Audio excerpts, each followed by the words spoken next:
I wanted to volunteer and I found the whole process surprisingly hard because there was no central platform to find volunteer opportunities. So we started addressing that aspect of the problem. We need to start thinking about our world, our human civilization as an interconnected web of life. The entire forest system is communicating through the root network. But think about a plant pot. The plant pot is isolated. It's isolated. The problems are interconnected. Yes. And if the problems are interconnected, then why not have an interconnected approach? Yeah. Please go out there, volunteer, find others who have similar interests and passions, and encourage civic engagement. Let's make it a habit, a ritual, a thing that we do, we don't even question because it's the right thing to do.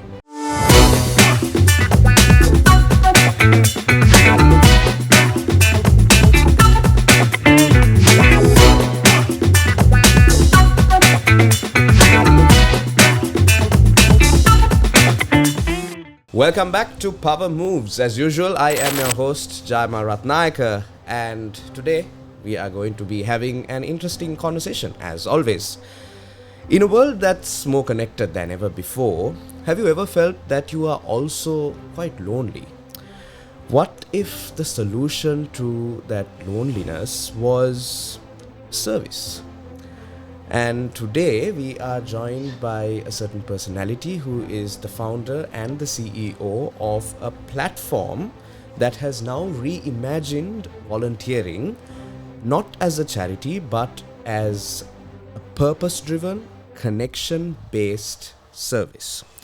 This conversation is going to be based on empathy. We will be talking about civic action and also how showing up for others can sometimes be the most powerful thing or decision you can make. Today, I'm joined by Harinda Fonseka, founder and CEO of Gudppl. Harinda, welcome on Power Moves. Thank you. Thank you for having me. Absolutely. Harinda, off the bat, before we delve deeper into this topic of volunteerism and civic responsibility, why do you serve people? It's an interesting question. I think. Sorry to put you on the spot. No, I think there are multiple things. It's not one particular thing. I have this sense of duty Yes. to fellow citizens. I also believe that it helps me understand who I am, who I want to become, and who I am becoming. And also it gives me great joy. I feel alive when I serve others. I feel alive when I see that I am contributing human civilization, our planet, to move forward in a healthy, sustainable, regenerative way. So, where does Gudppl come in? What is Gudppl, first of all, for our viewers? Yeah. So Gudppl is a volunteer management platform. It's mainly for anyone who's volunteering, but especially for students, to record their volunteer hours, their volunteer contributions, and get them verified by the organizations that they served. Right. So that they have a digital transcript. Track record. A track record. Think of it as LinkedIn for volunteers. Right. When they're applying for scholarships, for prefectships, or for awards, they have something that they can showcase.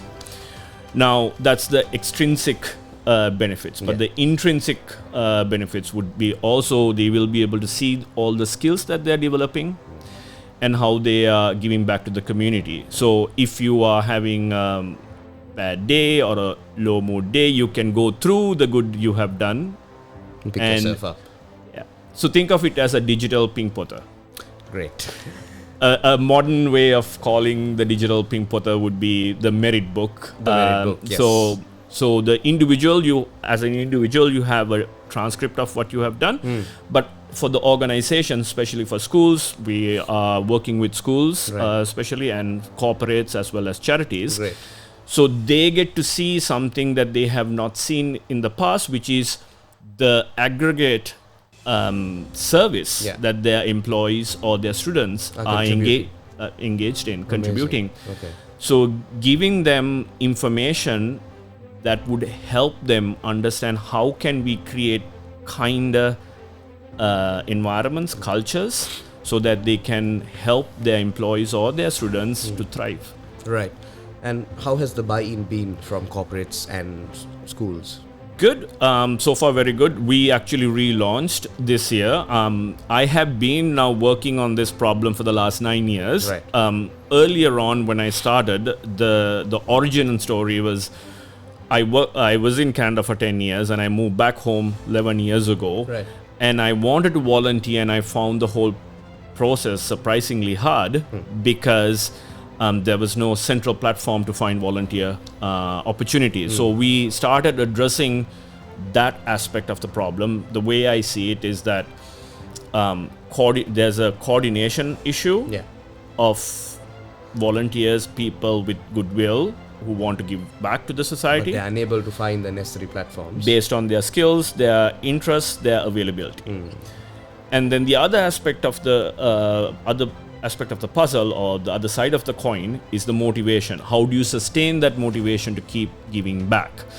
So initially we started off with the coordination issue, but most of the people who were using, young students, they also wanted a digital transcript of the good they have done. So when they are applying for scholarships or universities, Yes. they were able to showcase that. So we pivoted based on the feedback we got, and then now we've been focused on the volunteer management in terms of recording their past contributions, and that is generating some momentum in terms of the motivation with the young people. Speaking of motivation and how all of this came into your head, your philosophical and spiritual motivation, or your spiritual grounding, shines through the work that you do.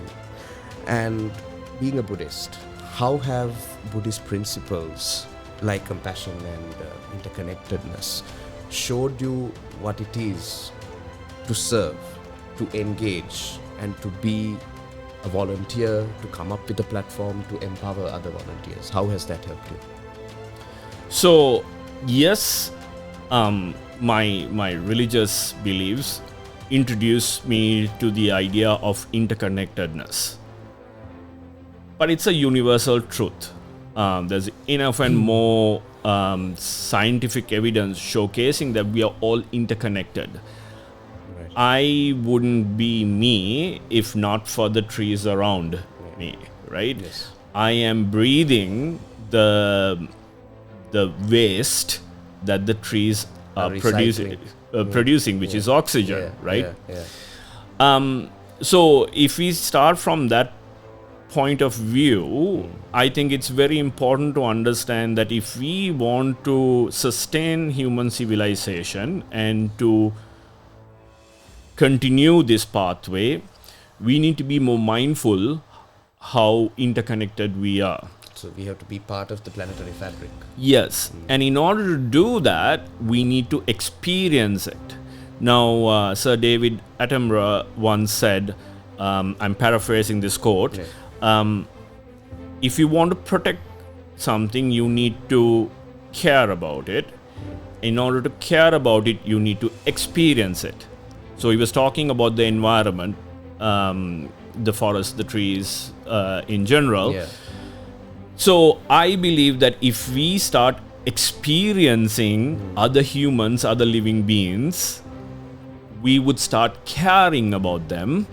Of course, there's going to be ups and downs. Not all experiences are going to be positive. Yeah. But we need to start thinking about our world, our human civilization, as a intricate, interconnected web of life. Right now, this whole web of life seems to be mediated by digital algorithms optimized to increase shareholder values, keeping us in isolated plant pots. Silos, Right? And think about a forest. The entire forest system is communicating through the root network, and they are engaging in symbiotic relationships. But think about a plant pot. The plant pot is isolated. It's isolated. It's dependent on the human to water, fertilize it, move it to a nourish place. it. Move it to a place where there's sunlight coming.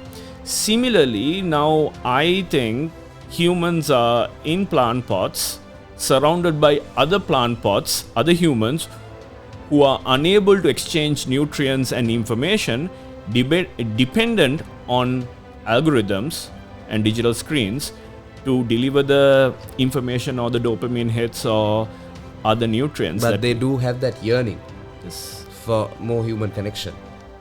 Absolutely. And unfortunately, because we have been optimizing our behaviors to maximize growth, productivity, maximize financial growth, we are missing meaning and connection.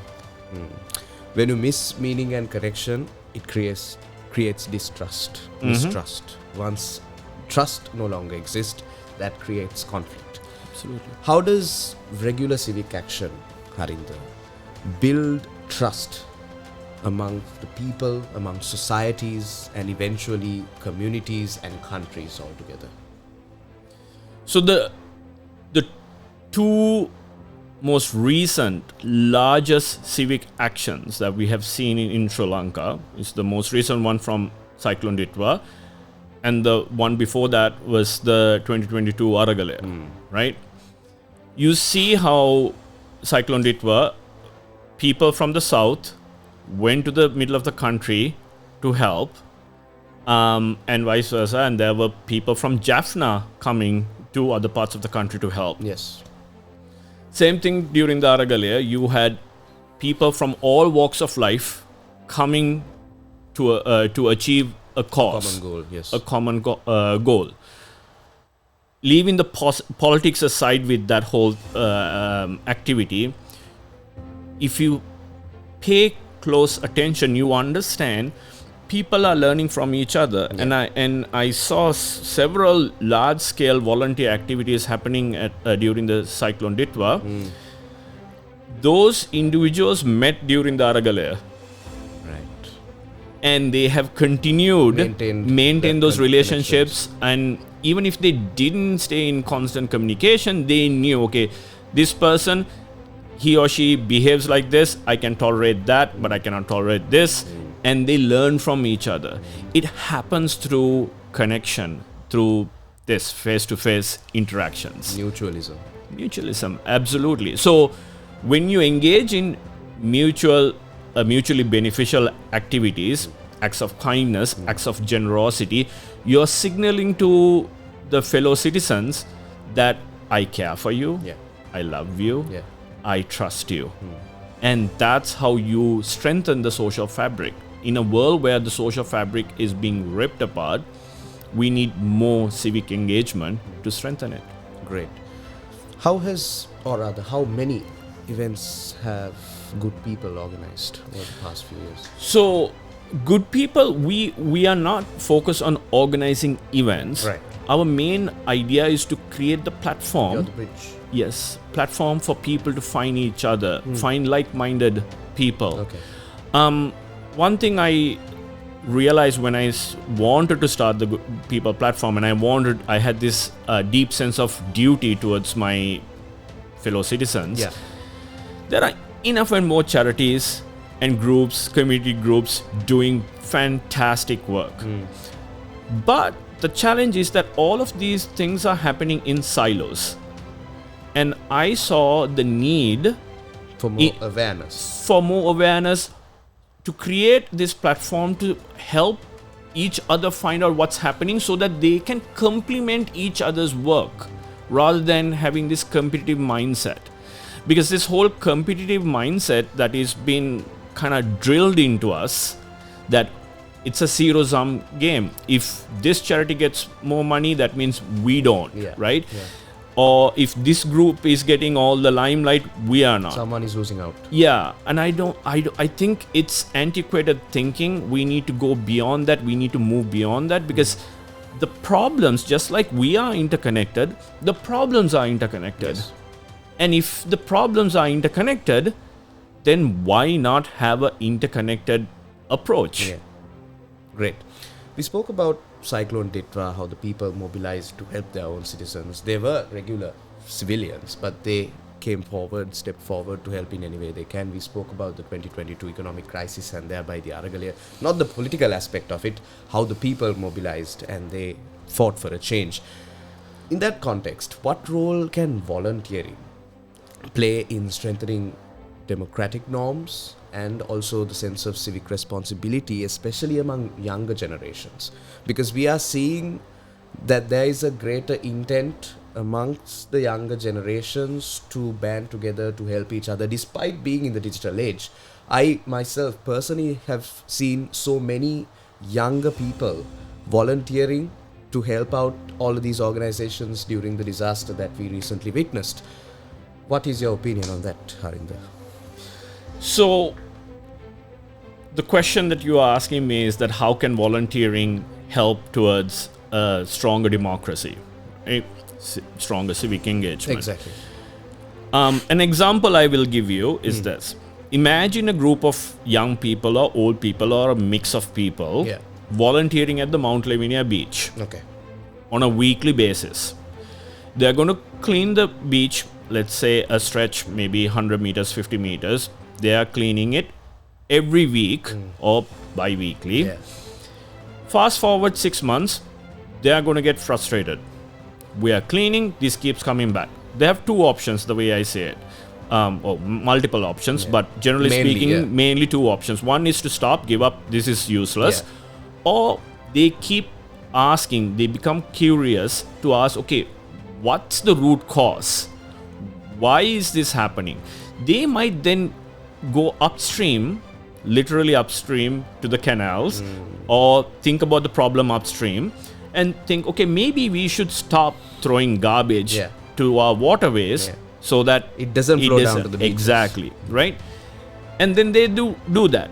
And if that doesn't bear fruit, reduce, it will definitely reduce. But if it doesn't give a solution or a response that they are content with, they will start now pushing the municipal councils.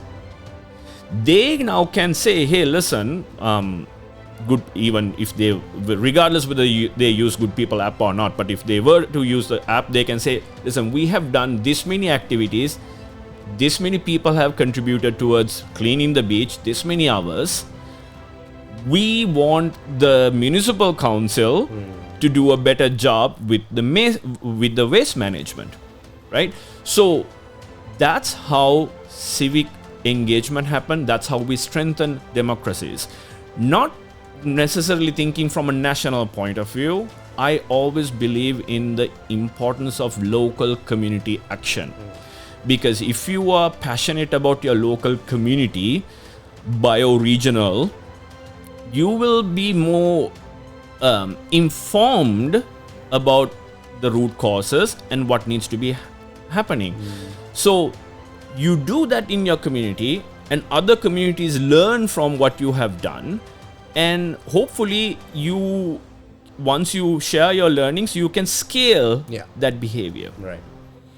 So and it's like a multiply effect. Yeah. And that would result in a form of democracy, a mutual respect that we are collectively co-creating, rather than someone coming and saying, this is the path to the promised land and you blindly follow us. Now people have skin in the game.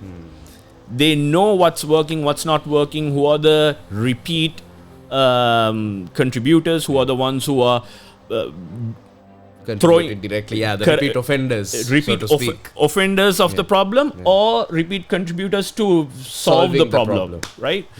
It becomes clearer. And if we recognize the ones who are actively engaging towards solving a problem, then that behavior, the probability of repeating is going to be high. Right. So just a small action which can eventually scale up. Great.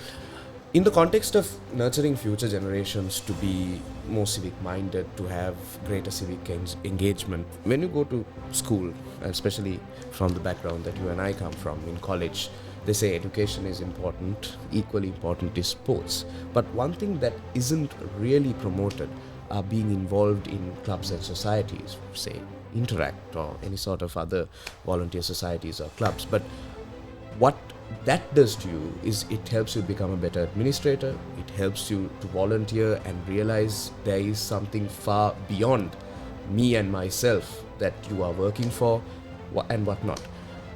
Have you or how have you worked to help schools, parents, children understand that clubs and societies, volunteering, being involved in all of this is equally important as education and sports? Often the popular kids engage in sports, right? And we do not give enough recognition and prominence to the ones who are actually organizing these types of community service activities. When they are leaving, on their leaving certificate, it will say that, member of the scout troop or girl guides troop or interact club. It doesn't say anything beyond that, usually speaking, right? Unless they held an exco position. Position. And what we are trying to do is we are trying to help students and anyone have their community service portfolio.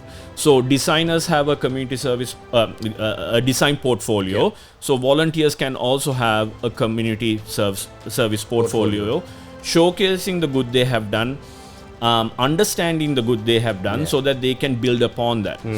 And right now you have colors for rugby, cricket and other sports, but for clubs and societies, they don't have it. A recruiter, when you apply for a big company, when they ask which school did you go to or which sport did you engage in, they care about, usually few signals. One is based on the sport. They know, okay, this person is a team player.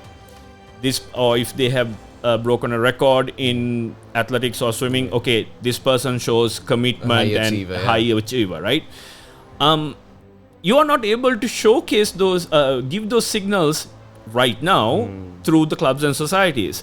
And I believe that if you can show that you have given this many hours or you have repeatedly volunteered for X many years for these organizations, creating this level of impact, they are able to now signal to the recruiter and to the world if and when they want to do it. It doesn't have to be 24/7, right? Some people, they just want it for themselves. That's totally fine. Totally fine, yeah. But if there is a need to showcase that, I have done these things, then that option is available. And often this is very important for people who are coming from lower socio-economic backgrounds, because they don't have those wealthy networks to get their foot in the door, right? Especially in a corporate. Absolutely. And there are brilliant minds coming from other parts of the country who less developed areas of the country, who might not be coming from wealthy social networks, who can equally contribute or contribute better than certain individuals. So I would like to create a somewhat of a level playing field by giving them the tools to actually see the impact that they are making in the world, in their communities. Right. So through this tool, what core human needs were you trying to serve when you were designing the Gudppl platform, and how does it shape its features? So, without an analytical question. without overwhelming your audience with philosophical thoughts from me, simply put, meaning and connection. Okay. We are yearning for meaning and connection. And how does that happen? It happens through being there for each other. And when you are telling someone that I am prioritizing you, the person in front of you, over my likes or comments or my digital device, that sends a signal that I am there for you. Right? Margaret Mead, anthropologist, was asked back in the 60s, what's the earliest sign of civilization, human civilization? She was asked by a student, and they were expecting her to say that a fish hook or fire or the wheel and things like that. She said a broken femur bone. Now this confused the audience, and they were wondering, what does it mean? So she was saying in the animal kingdom, the femur bone, which connects from your hip to the knee, if it breaks, you become food for another animal. Healed means that it takes about 6 to 8 weeks without the modern the interventions, medical interventions. It means that for 6 to 8 weeks, another human or few other humans took the time to take care of that human being, go out and do the hunting and gathering, and protect that person. Yeah. That's a show of compassion. And she's claiming that's the beginning of civilization, where we were there for each other.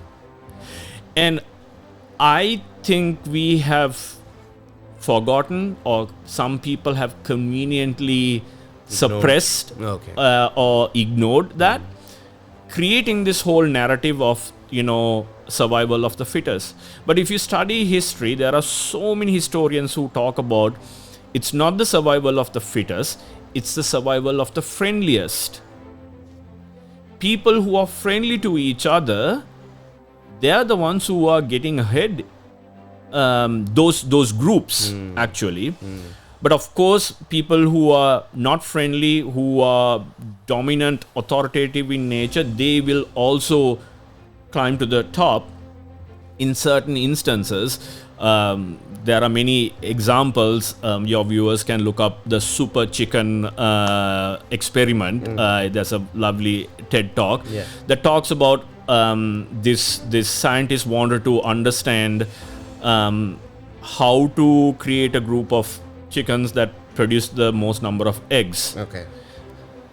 And they picked the high performing chickens, put it into one cage, and then another cage they had randomly selected chickens. 6 generations later, they found the high performing chickens, they were pretty much killing each other. Okay. Only 3 survived. They were not producing eggs. The other group, 6 generations later, they were actually producing more. So you or your audience might see this in their work environments, in their schools, where if you optimize a team with the most high performing certain type of behaviors without cooperation, without compassion, no cohesion, they will have a very toxic environment. There will be internal conflicts. Absolutely. You're trying to one-up each other instead of working towards Absolutely. collective goal. So basically, they realized these chickens were actually killing the other chickens to basically the top dog. Top chicken. Top chicken. Amazing. Harinda, in your eyes, if you had to define success for good people in another decade, what does that look like? 25% of our citizens, Sri Lankans, volunteering on a weekly basis. That's a lot of citizens. 5 million. So, research says that you need 25% of a population or a community engaging in a certain behavior to make it the tipping point. Okay. So, I am looking at Sri Lankan communities, but then also global nations. I am trying to create the digital tools to encourage consistent volunteering. Right. Because if you volunteer consistently, there are 3 parts to this. One is actually volunteering, taking good action. Right. Second part is reflect on that action. This is where you learn, okay, did I do a good thing? Did I actually move the needle forward or not? What were my shortcomings? Yes, and learn from that experience. Right. Improve on that behavior. And then the third aspect is recognizing. They need to be recognized. Some people might say, I don't need to be recognized. Yes, I have worked with volunteers who have been volunteering for organizations for 40, 50 years. But no hum about what they've been doing. They don't, but they feel happy when they are. It doesn't have to be a massive recognition. Yeah. Their teammates or their boss or someone saying thank you for the work you are doing, that motivates them. Yeah. They see that, okay, my work is recognized. Yeah. And so that celebration, so taking good action, reflecting on the impact that they have made, and then the third one is the celebrating the recognition of it. Yeah.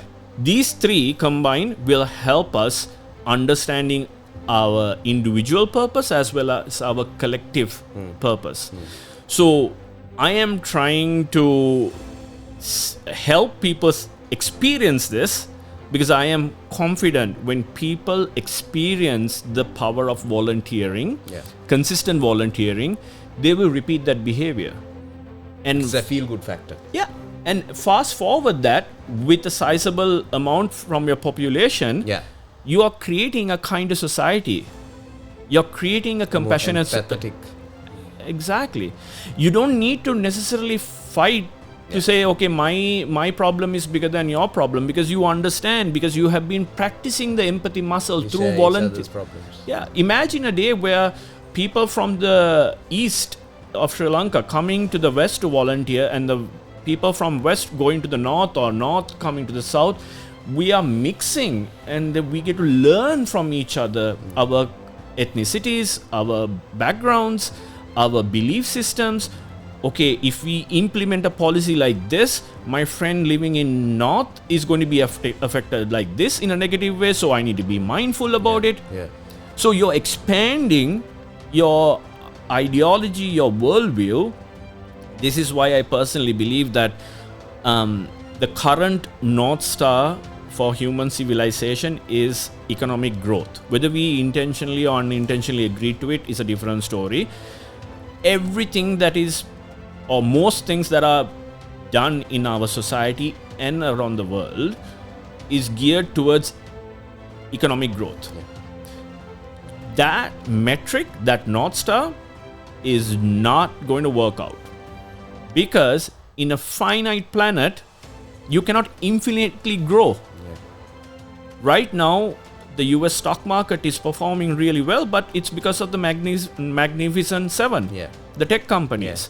If you remove that, the Nvidias and the OpenAIs. So what I would like to see is that we are collectively recognizing this, making sense of this, and collectively making a decision to change the course from the current direction, which is economic growth, to something more wholesome.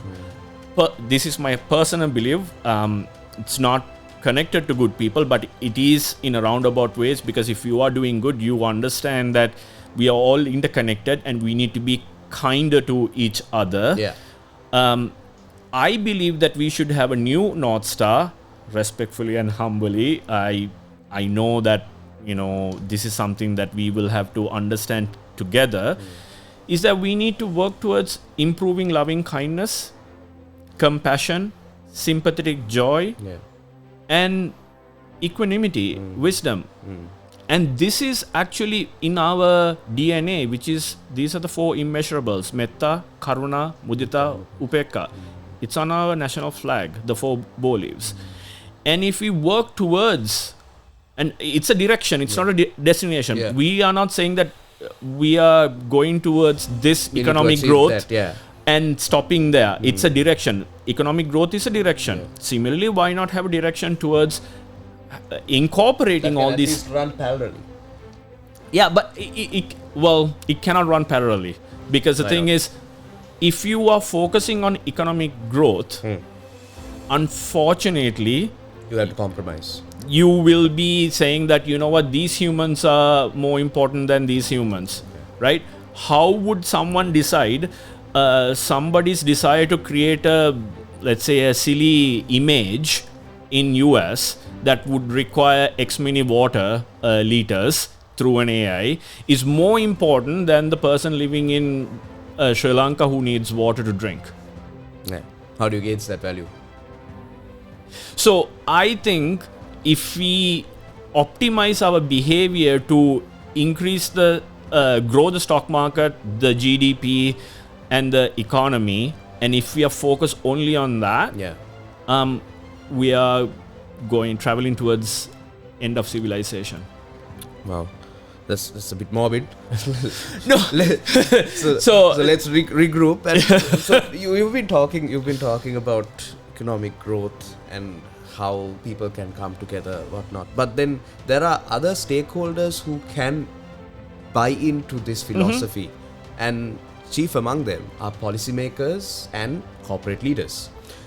What would you say to policymakers and corporate leaders about investing and supporting civic engagement within their corporate spaces, within developing national policies for volunteering to increase civic engagement, which will then feed in to greater cohesion between communities and eventually help reconciliation, at least in a Sri Lankan context? So, I would like to connect with your last comment to the question about the morbid.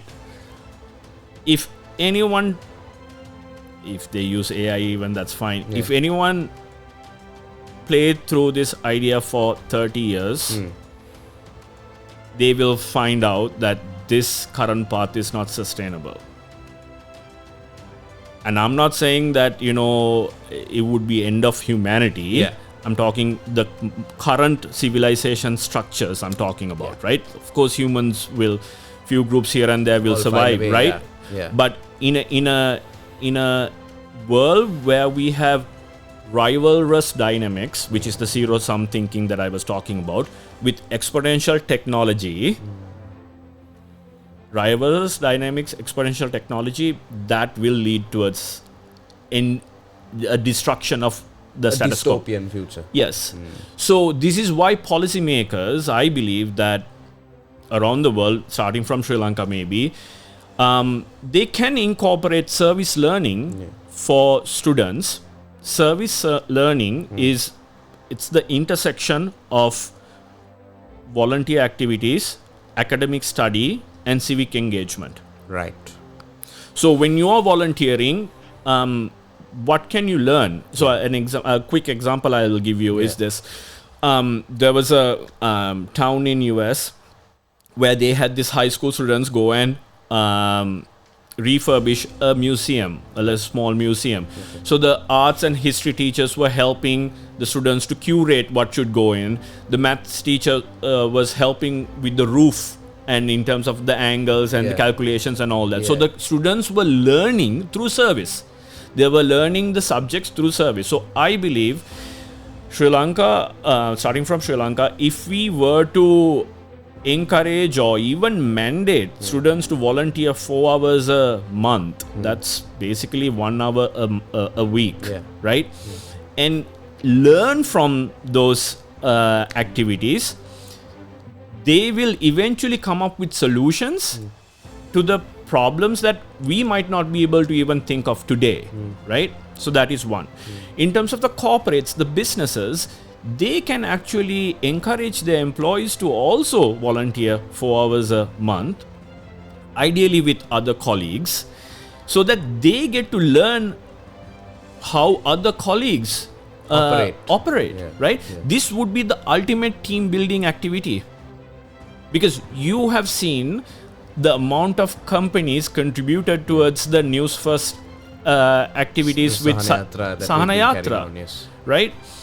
And why are these organizations doing these things? Because right now the traditional social structures have been falling apart, whether it's the charities, whether the religious institutions, because we are all busy working. Trying to make money. And I'm not saying making money is wrong. That's not what I'm trying to say. It's just that we are missing a critical component of being a human, which is the human connection and understanding the meaning. So companies, if they are interested in increasing their retention rates, increasing their team cohesion, employee motivation, encouraging the employees to volunteer on a once a month basis, that will actually change. You do that for 2 years, at a minimum 25% of your employees do that for 2 years, you will see the magic. A big change. Absolutely. Right. So we're coming towards the end of the year, and towards the end of the year means a lot of people will be making their New Year's resolutions for 2026. So do you hope that some of our viewers, corporate leaders, or even individuals who are watching this will make it a resolution of theirs to volunteer more, to put in more hours into community service, to help others whenever they can? Yes, absolutely. I believe that if we want a kind of corporate culture, if we want to have a kind of school culture, if we want to reduce bullying, if we want to reduce authoritative, dominant mindsets, then what better way to actually showing up for each other and showing up with kindness? So, 2026, my respectful urge to fellow Sri Lankans, please go out there, volunteer, find others who have similar interests and passions, and encourage or respectfully request your company bosses, management, your principals, all boys associations, all girls associations to try and incorporate civic engagement into those organizations, and let's make it a habit, a ritual, a thing that we do, we don't even question, because it's the right thing to do. Amazing. So if there's one key takeaway from today's conversation, it's that meaningful change doesn't always happen through big systems. It can happen through small acts done together. And that is exactly what Harinda and I were discussing today. Harinda Fonseka, he is the founder and CEO of Gudppl, which is a volunteer platform that connects volunteers who are willing and able to support any meaningful initiatives to those organizations who are coming together with these bright and innovative ideas to help our communities thrive, to help our very own people come out of this rut, to come out of their economic disparity or despair, and to lead better lives. Thank you very much, Harinda, for joining me on Power Moves. It's been a pleasure to have you. Thank you. Absolutely. Thank you very much. And thank you to Harinda for reminding us that when we help others, we also help ourselves, we also heal ourselves, and that in itself is a great power move that you can achieve in your life. And that's the way it was on Power Moves on this episode. We will be back with a brand new episode, hopefully in the new year. Until then, take care and have yourselves a great new year.